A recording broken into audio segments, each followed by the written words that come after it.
Sebenarnya untuk kayak Monstera, terus ada kita bilangnya pilo marble, pilo jari itu lagi happening banget. Dan itu jenis-jenisnya Pak? Jenis-jenisnya. Nah ini sebenarnya masuk tanaman jenis pilo juga gitu. Pilo itu jenis tanaman. Jenisnya seperti itu. Kenapa dinamain pilo? Pilo kan guling kan? Pilo. Kurang tahu ya, itu karena bahasa Yunani. Sotoy aja gue.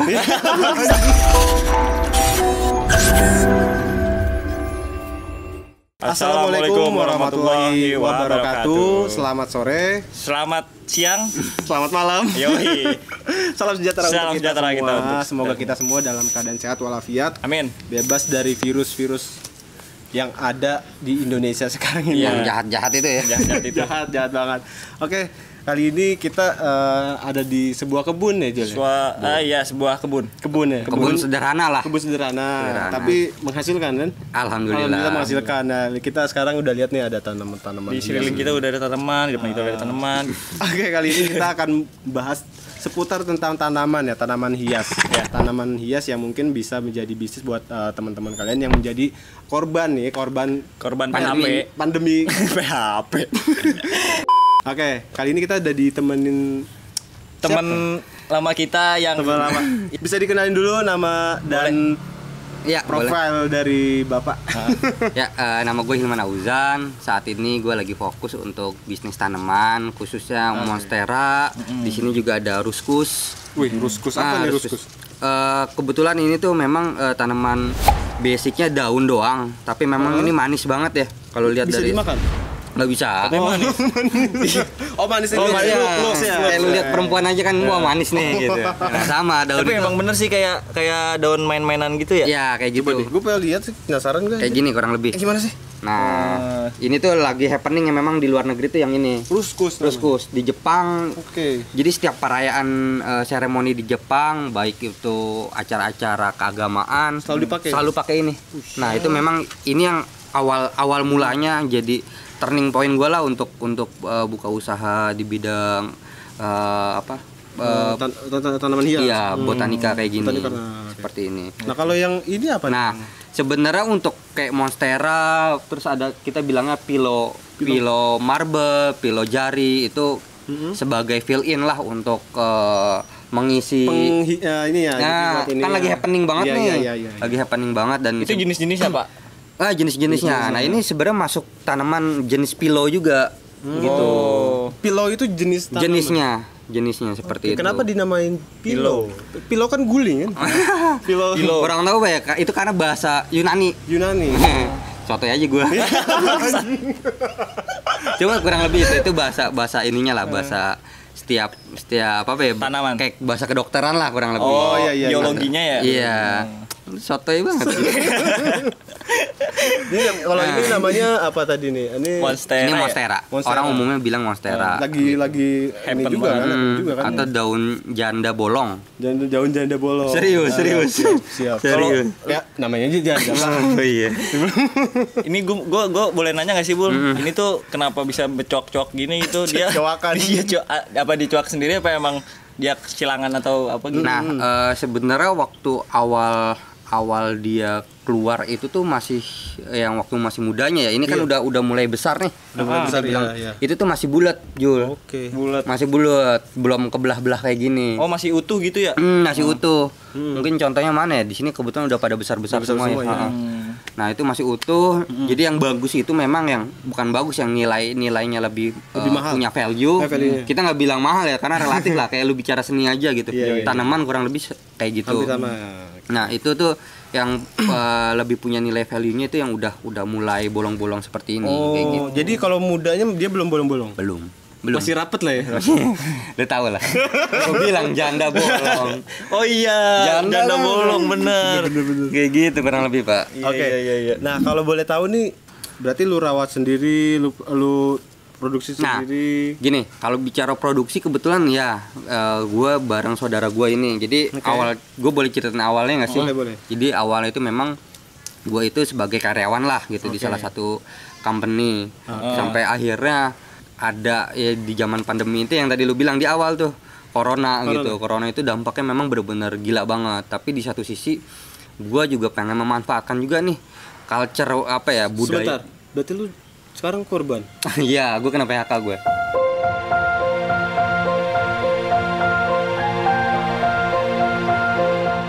Jadi atasan gue itu kebetulan gue dikasih kepercayaan untuk megang tim gitu di salah satu perusahaan. Leader berarti? Iya, art director.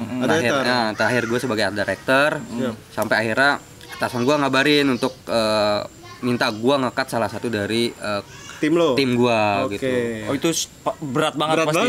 Berat Pak, lumayan lah gitu. Apalagi gue ngeliat dari background dari tim gue, terus background dalam arti ya dia punya kebutuhan yang bisa lebih membutuhkan lah. Iya benar. Terus kedua juga gue ada observasi juga untuk pencarian lowongan tuh lagi susah-susahnya nih Pak. Iya benar. Gila men, 3 bulan terakhir ini tuh lowongan udah jarang banget. Iya kan? Iya. Ada lowongan cuma itu juga ya bukan bidang kita gitu atau kapasitas. Itulah sampai akhirnya gue memutuskan untuk gue mengorbankan diri lah kasarnya, mengorbankan diri untuk memundurkan dari perusahaan ini. Gitu. Jadi lu dikasih percayaan buat nge-cut tim lu tapi lu nggak mau dan lu keluar sendiri. Ya, selain dari tanaman ini, gua kan kebetulan ada project untuk syuting kan. Iya. Untuk TVC, side job lu lah. Ya, web series karena memang sebelum-sebelumnya di kantor gua itu memang gua itu lebih in charge ke arah situ kayak gitu. Nah, singkat cerita sampai akhirnya 4 bulan ini gue mikir gitu kayak gue harus produktif nih gitu. Tapi kalau seandainya gue sebenarnya gue bisa jalanin kayak sistem kayak agensi lah, gue buat agensi kecil-kecilan gitu. Itu di dalam otak saya juga terlintas itu Pak. Kayak gitu ya. Cuma kayak kita tertekan untuk selalu produktif gitu. Nah, tapi gue mikir kayak mungkin gue tuh pengen coba explore sih gitu. Iya benar. Pengen coba explore tapi tetap dengan ada alignment gitu antara bidang gue dengan hal yang baru, bisnis yang baru. Kurang lebih seperti itu Pak.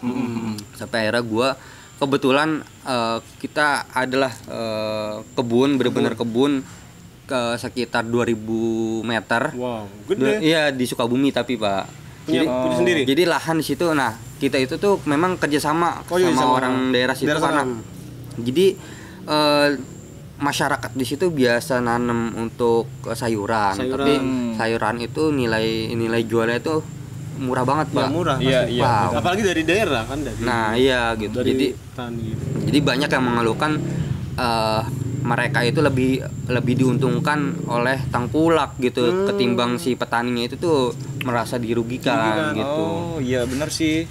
Di Indonesia itu kan latahan banget ya. Iya. Latahan. Iya benar Pak.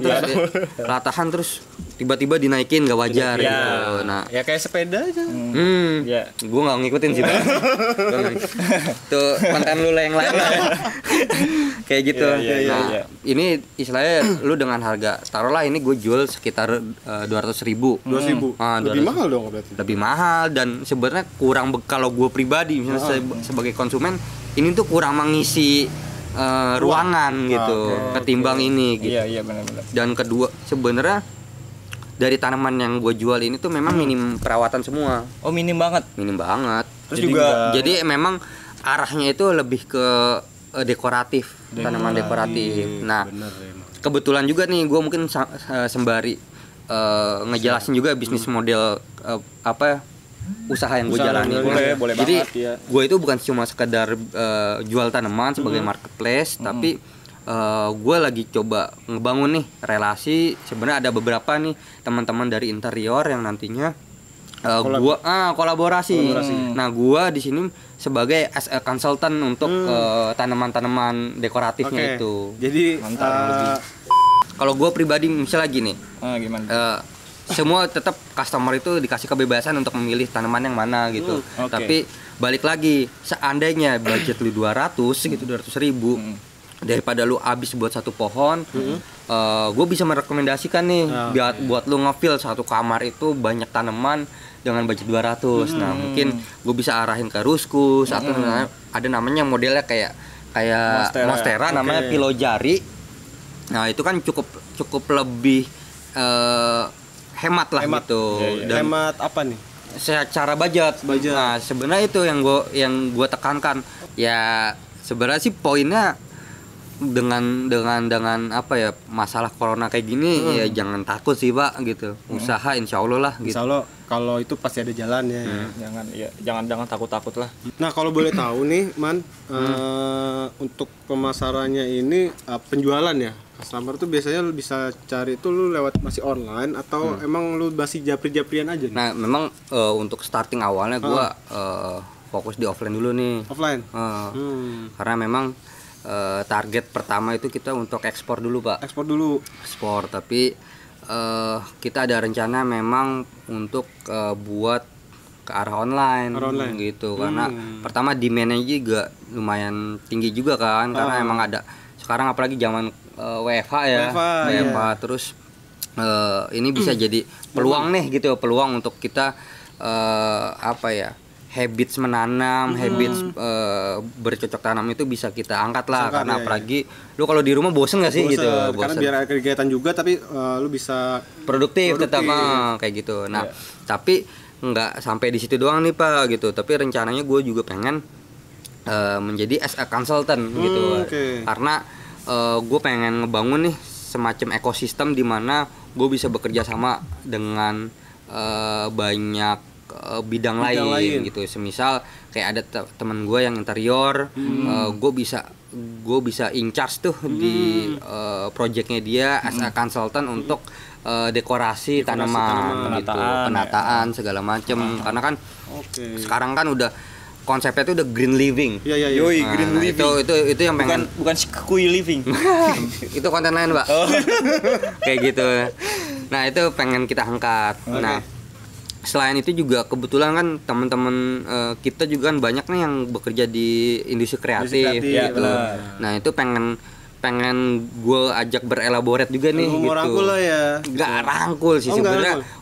Gue yang sebenarnya dibantu sama mereka gitu. Karena posisinya gue juga baru juga kan untuk ngedevelop online. Jadi yang tadi gue bilang, gue pengen ngebangun ekosistem lah gitu. Bukan cuma sekedar jual, jadi marketplace untuk jual tanaman, tapi bisa jadi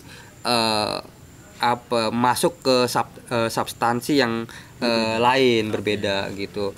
Gue bisa, let's say yang tadi gue bilang, gue bisa kerjasama dengan teman gue, ada namanya Paipo. Dia emang biasa kerjasama dengan brand-brand apa, furnitur.